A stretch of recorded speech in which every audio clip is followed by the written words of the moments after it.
Hello guys, in this video I'll show you why Omegle ban users. Maybe you are interested in just nothing more, maybe you want to do YouTube video and you don't want to do something bad or against laws of Omegle, so it's very easy to see. So let's get started. First of all, what you need to do is search omegle.com.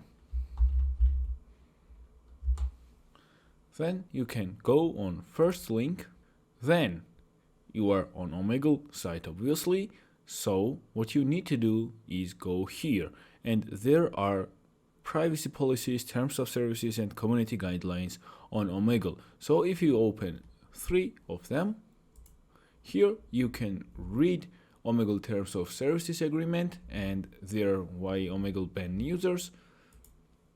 Also, you can see here Omegle privacy notice and last updates and everything, and here you can see community guidelines. You can't do these things. So I hope I helped. See you in the next one. Goodbye guys.